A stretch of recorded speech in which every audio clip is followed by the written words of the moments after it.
Hello everyone, स्वागत है आप सभी का जीके जोन में। तो आज हम देखेंगे खोटा का एक ऐसे देखने वाले हैं पर्यावरण प्रदूषण पर यानी प्रदूषण पर। तो ये जो है बुक दिनेश दिनमणि सर की बुक है जिसका नाम है आधुनिक खोटा व्याकरण और रचना। ये शिवांगन पब्लिकेशन की बुक है दिनेश कुमार दिनमणि सर की। तो चलिए देखते हैं। आपके पास अगर ये बुक नहीं है तो आप वीडियो को देख सकते हैं, और अगर आपके पास बुक है तो आप उसे पढ़ लीजिएगा। तो चलिए देखते हैं। पर्यावरण, तो हम हिंदी में तो बोलते हैं पर्यावरण, और खोटा में लिखेंगे पर्यावरण। हिंदी ले आइल शब्द हके, मतलब पर्यावरण हिंदी से आया हुआ शब्द है। ले मीन्स क्या? से। तो हिंदी से आया हुआ शब्द है जे दो शब्द के मेल से बनल है, जो दो शब्दों के मेल से बना हुआ है। परि और आवरण, परि और आवरण। परि के माने हिया आस पास एक चारों बाटे हवे है। परि का क्या तात्पर्य है? परि का तात्पर्य, यहाँ पे परि का तात्पर्य है आस पास, चारों ओर। आवरण के अर्थ ओहाइर माने ढापना, और आवरण का क्या तात्पर्य है? ओढ़े हुए या फिर ढापना मीन्स क्या? ढकना। तो ऐसन ढापना जे धरती के ढापल झापल है और जे जीव जगत खातिर चुनचुनार है। तो ऐसा आवरण जो धरती को घेरे हुए है और जीव जंतु के लिए चुनचुनार मीन्स बहुत इंपॉर्टेंट, बहुत ही इंपॉर्टेंट है। तो वो क्या कहलाएगा? पर्यावरण। सही ले जीव जगत के जिये जुकुर मिलल प्राकृतिक वातावरण के सोमाइट रूपे पर्यावरण कहल जाए है। तो सही ले मीन्स इस प्रकार से जीव जंतुओं के जीने लायक वातावरण जो समग्र वातावरण है उसे हम पर्यावरण कहते हैं। मतलब मनुष्य के चारों ओर का वह वातावरण जो कि जीने के लिए आवश्यक है, वो पर्यावरण है। इस ऐसे के हिसाब से हम बोल रहे हैं पर्यावरणिक तत्व हवे है हवा, पानी, भूमि, गाछ वृक्ष। यानी पर्यावरण का तत्व मीन्स क्या? तत्व। पर्यावरण का तत्व है हवा, पानी, जमीन। भूमि मीन्स क्या? भूमि। गाछ वृक्ष यानी पेड़ पौधे। हवा में किसी किसी में गैस जरूरत मुताबिक समतुल रहे है। मतलब हवा में किसी किस्म का मतलब विभिन्न प्रकार के गैस से जरूरत के मुताबिक संतुलित मात्रा में है, जेकर में कोनो लेखे हेठ ऊपर भेल पर्यावरण बेड़ाई जा है और तकर से कई एक रकमे समस्या पैदा भई जा है। जिसमें कोई जो है कोई भी गैसों का संतुलन अगर बिगड़ जाए, ऊपर नीचे हो जाए, तो पर्यावरण जो है बिगड़ जाता है और कई रकम के यानी बहुत प्रकार की समस्याएं पैदा हो जाती है, जे की सोचे संसारिक लेतायरे संकट बन जाए, जो कि संसार के लिए, पूरे संसार के लिए संकट बन जाता है। आज दुनिया एहे हालत के मुहामुही करे लागल है। आज दुनिया एहे हालत के मुहामुही करे लागल है। इसका तात्पर्य मुझे नहीं पता चला, मुहामुही क्या होता है।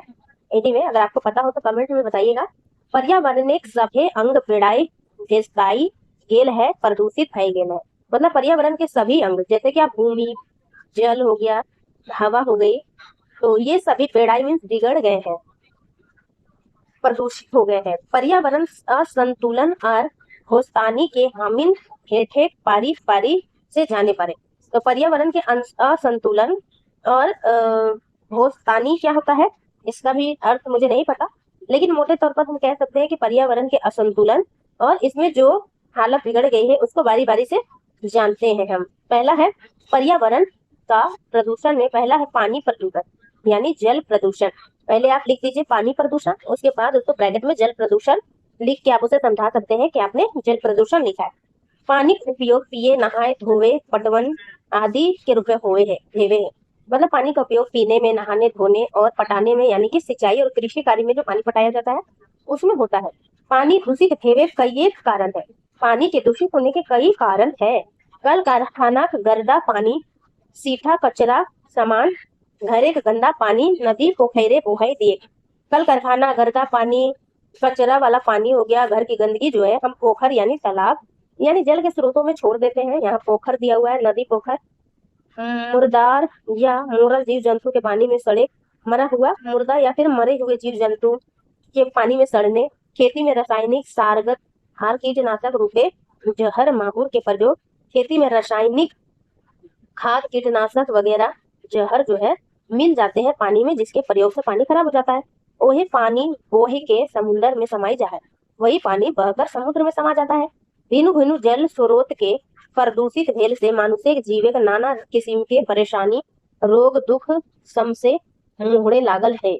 भिन्न भिन्न प्रकार के जल स्रोतों के प्रदूषण की वजह से मनुष्य के जीवन में किस्म किस्म के यानी कि विभिन्न प्रकार के परेशानी जैसे कि रोग दुख मोहड़े मोहड़े क्या होता है, समसे मोहड़े लागल है यानी कि शायद समस्या उभरने लगता है।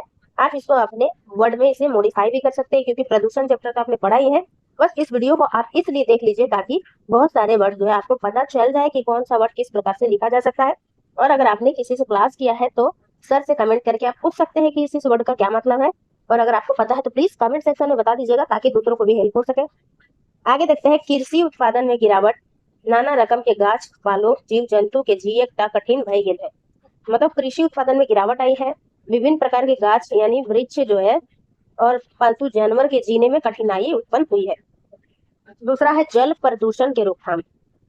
जल प्रदूषण देख लिया हमने, इसकी रोकथाम क्या है, गांव से शहर तक पक्का निकास नली निर्माण यानी कि पक्का निकास नली नाली का निर्माण करना।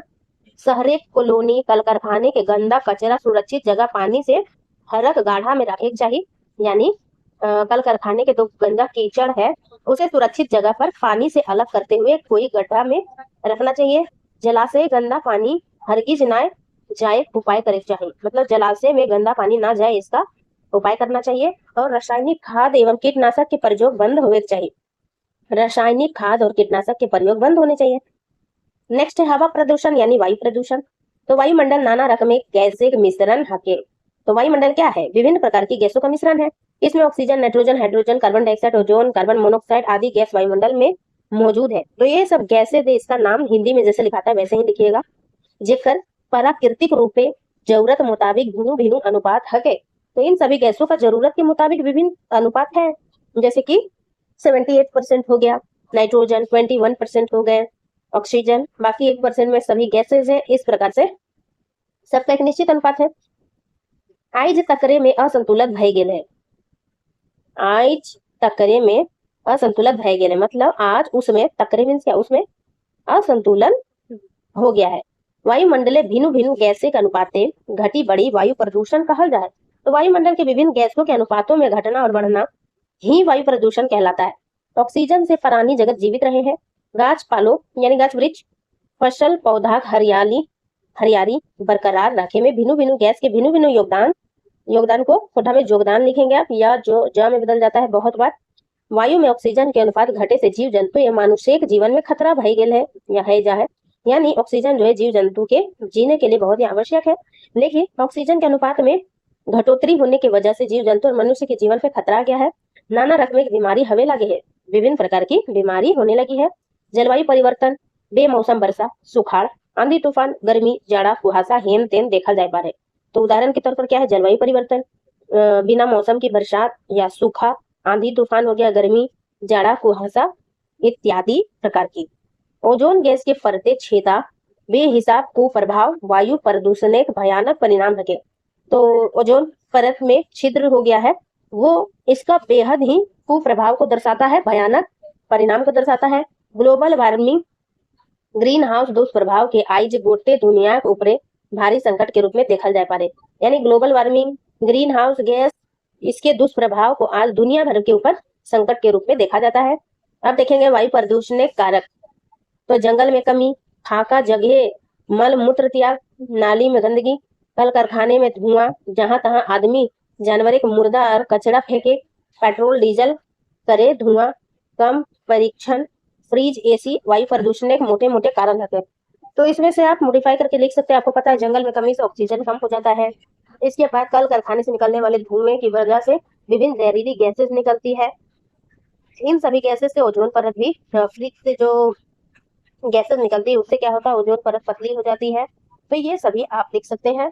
इसके रोकने के उपाय में क्या है, जंगल की सुरक्षा करनी चाहिए, गाछ वृक्ष को रोकना चाहिए, वन रोपण को बढ़ावा देना चाहिए, भूंगा निवासी खातिर उचित व्यवस्था, धुआं निकासी के लिए व्यवस्था करनी चाहिए, सड़क पोचल जिनिस के जमीन के भीतर गाड़े, सड़ल पोचल में सड़ा हुआ लोगों की लाशों को जमीन में गाड़ देना चाहिए, निकास नली की व्यवस्था करनी चाहिए, कोयला के प्रयोग, तो ये सभी आप लिख सकते हैं कि कोयला का प्रयोग नहीं करना चाहिए, सुरक्षित जो है फ्यूल जो होता है फ्यूल ये सभी प्रयोग करना चाहिए, जैसे सूर्य ऊर्जा का प्रयोग करना चाहिए, इसमें नहीं है तो आप बना सकते हैं, सूर्य की ऊर्जा का प्रयोग करना चाहिए, फ्यूल की जगह पे जल की ऊर्जा का, ज्वारीय ऊर्जा, भूतापीय ऊर्जा, ये सभी ऊर्जाओं का प्रयोग करना चाहिए जो कि अधिक सुरक्षित है।